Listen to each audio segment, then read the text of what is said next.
Olá, seja bem-vindo e obrigado pela tua atenção junto ao tutorial e ao canal. Aproveitando aqui o nosso processo migratório, a disponibilidade de vocês baixarem diretamente no link do site oficial, que é o site www.blender.org, já a versão beta de teste. Notem que eu tenho aqui como baixar a versão oficial, que é a 279B, que é a última versão aí que estamos utilizando, mas temos também já disponível o link para a versão beta. E se vocês quiserem traduzir a página, se vocês estiverem usando aí o Google Chrome, basta vocês clicarem o botão direito sobre a página e pedir para traduzir aqui para o português. Para eu baixar a versão de teste, eu vou utilizar ele através de um arquivo compactado. Então eu clico aqui em Blender, eu sou levado para uma segunda página. Nessa segunda página eu vou clicar em baixar o Blender 2.8 Beta. Sou levado para uma terceira página e aqui, olha, eu tenho as possíveis versões para o Windows, para o Mac e para o Linux. Como o meu equipamento aqui ele tem um sistema Windows, eu vou clicar aqui e aqui eu tenho as duas opções, tanto na versão de 64 bits como na versão de 32 bits. Eu tenho que saber qual é o sistema aí que eu estou utilizando. Para quem vai baixar para 64 bits, que é o meu caso, eu vou utilizar 121 megas aí do arquivo. Então, clicando, vocês vão ver aqui no canto inferior esquerdo que o arquivo vai ser baixado e vai dar aproximadamente os 121 megas. Quem tiver a versão de 32 bits vai baixar em torno de 93 megabytes aqui de arquivo. Essas duas versões aqui embaixo é a versão 279, que é a versão oficial, tá? Então, clicando aqui, ele baixa. Eu vou entrar lá na página onde eu baixei e tem aqui o diretório desse arquivo. O que é que eu vou fazer? Eu vou extrair ele para algum diretório aí do meu computador. Então aqui está o diretório do programa que eu extraí para o diretório C. Clicando duas vezes eu entro. Repare que eu não vou precisar instalar ele. Aqui mesmo eu já executo automaticamente. Quando eu dou o executar, eu já entro na página de iniciação da versão de experiência. A de vocês talvez esteja diferente dessa que eu estou apresentando. Pode ser que a de vocês ainda esteja pedindo o modo de configuração. Vai aparecer lá se vocês querem utilizar o botão de seleção pelo botão esquerdo ou pelo botão direito. Eu utilizei aqui o padrão do Blender, que é o botão direito, mas vocês podem usar pela nova modalidade aí, que é o botão esquerdo com seleção. Depois que vocês configurarem a aparência inicial, ele vai entrar nessa interface aqui, onde nós temos a tela gráfica que representa essa versão, onde temos aqui alguns links de acesso a novos arquivos, de acesso aqui a arquivos que estejam no nosso computador, que é aqui em Open, aqui em forma de recuperação de uma última sessão que tenhamos trabalhado aí junto ao Blender, que por acidente houve uma queda de energia, nós podemos recuperar nosso trabalho. Aqui alguns links de acesso aos últimos trabalhos desenvolvidos com a última versão ou com a atual, e aqui alguns links de acesso à internet. Tá? Clicando fora, a gente entra na tela de apoio. E aqui vamos dar continuidade ao nosso entendimento pelo modo de edição. Então, para o modo de edição, já vimos que a gente pode utilizar a tecla Tab ou podemos vir aqui em cima, clicarmos em Edit Mode. Notem que a área de trabalho no modo edição, que vai nos permitir trabalhar a estrutura do objeto, que são as vértices, arestas e faces, ela traz alguns botões bem diferentes da versão anterior. A versão ela trazia os textos, onde a gente com o cursor do mouse arrastava sobre esses textos e clicava com o botão esquerdo para selecionar a ferramenta ou recurso. No caso da versão alfa aqui, ele traz ícones e vai ser representado por ícones. Nós vamos ter aqui em cima a ferramenta de seleção e aqui as ferramentas de transformação do objeto, que permite fazer o movimento, a rotação e a escala do objeto. Podemos usar as teclas de atalhos também. R de rotação, S de escala ou G de deslocamento, que substituem essas ferramentas. Temos também a ferramenta que é de anotação, para a gente utilizar o Grease Pencil, que é o lápis de cera, para escrevermos aqui na área. E temos a ferramenta de medição, que nós já vimos aí no tutorial anterior. Se voltarmos os nossos olhos agora para os ícones abaixo, vamos ter ícones que vão permitir fazer transformações interessantes. A respeito aqui da ferramenta de extrusão, que é alongar, Inset Face, que é inserir faces nas superfícies, que são as faces dos objetos, Bevel, que é criar chanfruras, Loop Cut, que é cortar a malha, Knife, que é uma ferramenta de corte também, Polybuild, que é uma ferramenta de criar polígonos, o Spin, que é uma ferramenta de girar a forma, o Smooth para suavizar a malha, o Edge Slide para criarmos offset nas bordas, o Shrink, que é para você inflar ou sugar a forma, o Shear, que é você inclinar a malha, e temos aqui a que corta a região, que é aquele atalho Y. E vamos hoje direcionar nossa atenção para a ferramenta mais importante entre essas todas que aqui estão, que é a ferramenta de extrusão. Essa ferramenta pode ser clicada aqui ó, com o botão esquerdo. Vocês vão ver que aparece lá o nome Extrude. E esse Extrude aqui é um extrude de região. É uma ferramenta que pode ser acionada com a tecla de atalho E. Essa tecla de atalho E vocês decorem porque facilita bastante quando a gente estiver desenvolvendo os nossos projetos. Se vocês tiverem dificuldade de gravar esse atalho, vocês vêm aqui, acionam a ferramenta a partir desse ícone. Nós vamos alongar ou extrudar o quê? Precisamos ver. Então nós temos que definir o que é que nós queremos trabalhar no objeto. Vértices, arestas, faces. Então vamos vir aqui na caixa de seleção de modos, que fica aqui na parte superior, e selecionar o primeiro item, que vai nos permitir selecionar vértices. Então aqui eu posso agora, com o botão direito, selecionar qualquer vértice aqui, que são esses pontinhos no espaço, que vai ser acionado o nosso procedimento de uso dessa vértice selecionada. Então aqui agora a gente pode acionar a ferramenta Extrude e vocês vão ver que surge um sinalzinho de mais a partir dessa vértice. Isso quer dizer que eu posso encostar o cursor do mouse nesse sinalzinho de mais, pressionar o botão esquerdo, arrastar e vocês vão ver que eu estendo e crio aqui a extensão dessa vértice em outra vértice aqui no espaço. E essa extrusão, que é o alongamento, cria uma aresta. Se eu quiser selecionar essa aresta agora que eu criei, eu posso vir aqui, mudar a caixa de seleção de modos, selecionar com o botão direito do mouse e veja que surge um sinalzinho de mais porque a ferramenta continua ativa. Eu posso vir agora, encostar o cursor do mouse, pressionar e arrastar. E veja que a extrusão de uma aresta eu crio uma face. Então eu posso selecionar essa daqui, surgiu o sinalzinho de mais, por quê? Porque a ferramenta está acionada.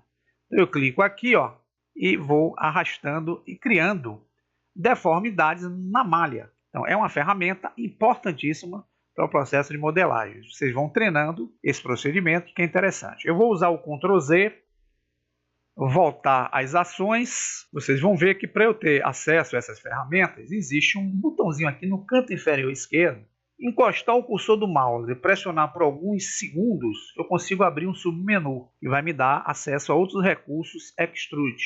Vocês vão ver que eu tenho o Extrude Region, que é justamente esse que nós utilizamos. Temos o Extrude Along Normals, o Extrude Individual e o Extrude to Cursor. O que nós tínhamos na versão anterior era acesso ao Extrude Region e ao Extrude Individual. Veja que temos mais dois recursos aqui acrescidos nessa versão, que é o Extrude Along Normals e o Extrude to Cursor. Então vamos ver agora, entender o Extrude Individual. Eu vou selecionar essa ferramenta e para utilizar o Extrude Individual, eu posso selecionar, por exemplo, duas faces. Eu vou mudar a caixa de seleção aqui em cima para trabalhar com faces e vou selecionar com o botão direito a face de cima e segurando o Shift, eu vou selecionar a face que está aqui de frente. Se eu utilizasse a ferramenta normal Extrude Region, veja que surge uma setinha e se eu quisesse fazer o alongamento dessas duas opções, eu conseguiria encostar o cursor no mais, pressionar e eu crio essa formatação aqui, é um alongamento coincidindo com as duas faces puxadas. Vou dar o Ctrl Z. O que é que o Extrude Individual faz? Se eu selecionar a ferramenta Extrude Individual, o ícone mudou. E aqui agora, se eu clicar o botão esquerdo do mouse, pressionar e arrastar o mouse, vocês vão ver que eu faço o extrude apontando para as faces que eu selecionei. Então eu posso, para trás ou para frente, eu consigo extrudar dessa forma. Exemplo, eu quero essa daqui e quero, vou dar um giro orbital aqui, com Shift, selecionar essa daqui. Então, se eu usar o Extrude aqui, a ferramenta ainda está ativa, basta eu pressionar o botão esquerdo, arrastar e eu consigo alongar, que o alongamento ele segue o caminho das faces selecionadas. Então, a diferença é essa em relação ao Extrude Region. Se eu tentasse fazer aqui o Extrude Region com as duas faces, olha o que é que aconteceria. Eu não conseguiria fazer esse efeito aí que eu fiz. Vamos voltar aqui ao nosso cubo, a versão oficial, e vamos agora selecionar, por exemplo, essa face de cima. E nós temos agora, pessoal, a opção do Extrude Along Normals.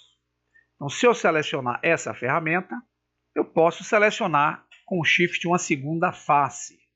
Essa daqui do lado esquerdo. E com a ferramenta Extrude Along Normals, vocês vão ver, pressionando o botão esquerdo e arrastando, eu consigo fazer um extrude bem legal. Ajuda bastante e é bem diferente que se eu fizesse, por exemplo, vou dar o Ctrl Z, com o Extrude Region. Olha a diferença em relação ao Extrude Region. Eu faria, porém, com essa inclinação. Já com o Extrude Along Normals, eu consigo, com o botão esquerdo pressionado, arrastar e eu consigo fazer esse processo aqui de extrusão interessante. Aí a gente pode depois selecionar a opção de aresta, clicar com o botão direito, usar o transformador para ajustar de forma mais legal, para que isso aqui fique de forma mais reta, que a gente cria aqui um canto bem interessante. Então essa opção aqui, Extrude Along Normals, nos dá essa possibilidade. Ctrl Z. Vamos selecionar, pessoal, por exemplo, aqui a opção de faces. Vamos selecionar essa face aqui apontando para o eixo vermelho. O que essa ferramenta aqui vai permitir, o Extrude to Cursor, é que quando a gente clicar com o botão esquerdo do mouse sobre qualquer ponto na área espacial, que é onde vai ficar o cursor, veja que ele vai criando, à medida que a gente vai clicando o botão esquerdo, o alongamento dessa face. E a gente dá formas diferenciadas. Posso fazer também, pessoal, a seleção de arestas. Vou selecionar aqui com o botão direito essa aresta daqui. E posso, com a ferramenta acionada, clicando, em vez de fazer a face, eu vou puxando as arestas. E veja que eu vou dando formatações diferenciadas ao que eu preciso. Posso fazer com vértice? Posso. Seleciono vértices. Vou selecionar essa vértice daqui, por exemplo. E agora eu vou desenhando de forma fácil o que a gente precisa aqui na área espacial. Então isso facilita muito o nosso processo de modelagem de formas interessantes aqui na área de trabalho. Outra ferramenta interessante aqui também, que nós vamos ver hoje, além da ferramenta de extrusão, é a ferramenta de inserção de faces. Eu vou selecionar essa face daqui superior, por exemplo, clicando aqui na opção Insert Face. O que é que eu fiz? No momento que eu pressionar o botão esquerdo do mouse e arrastar, eu consigo fazer uma face interna em cima daquela face selecionada. E aqui eu posso, arrastando o mouse, definir qual é o tamanho que eu quero. A outra que eu tenho também é a que me permite, no caso, criar chanfruras, que é o Bevel, né? Eu vou selecionar essa face aqui da frente, clicar a ferramenta Bevel, pressionar o botão esquerdo do mouse e arrastar, e eu consigo uma chanfrura. Voltando ao nosso cubo normal. Temos outra ferramenta aqui, que é a ferramenta de corte. Veja que ela tem um pontinho inferior aqui direito. Clicando, eu abro outras ferramentas. Acionando essa ferramenta, quando eu encosto o cursor sobre a forma, vão surgir alguns segmentos que vão me permitir cortar esse objeto. Clicando nele, eu posso fazendo segmentos com o uso dessa ferramenta. Encostando na borda de cima ou nas bordas laterais, eu consigo fazer esse negócio. Para sair da ferramenta, vou clicar aqui fora e aí eu faço os cortes devidos na malha. Aqui eu também, voltando ao Ctrl Z, então nós temos aqui a outra ferramenta interessante de corte, tá? Então vamos selecioná-la. O Knife a gente pode usar, clicar num ponto aqui, pode ser numa aresta, correr a malha, escolher o segundo ponto, clicar, escolher o terceiro ponto, clicar e dar o Enter. Veja que a gente faz aqui um corte, vamos dar o Alt aqui para vocês verem. A outra opção de faca que eu tenho, selecionando aqui por alguns segundos, eu posso selecionar a ferramenta Bisect, mas eu tenho que selecionar todo o objeto. Então vou usar a tecla A, e aqui eu posso agora usar, clicando a primeira vez, a segunda, e ela já corta automaticamente aquela área a partir do nosso ponto de visão. Então, se eu quiser alterar alguns parâmetros, eu venho aqui na caixa de parâmetros, configuração, e manuseio essas opções aqui. Mas eu não vou querer fazer, vou clicar o botão direito e veja que eu fiz um corte aqui, que seccionou pelo aquele nosso ponto de visão, diferente da faca. Então, se eu vier aqui, usar o Bisect, eu tenho que selecionar o objeto todo, clicar o primeiro ponto, arrasto, clico o segundo. Aqui eu já fiz a opção que eu queria. Vou clicar fora, vocês vão ver que eu consigo um corte, ó, baseado naquele ângulo. Então eu posso utilizar a ferramenta faca para fazer essas possibilidades. Ctrl Z. Bem, essas outras ferramentas veremos no próximo tutorial. Até a próxima.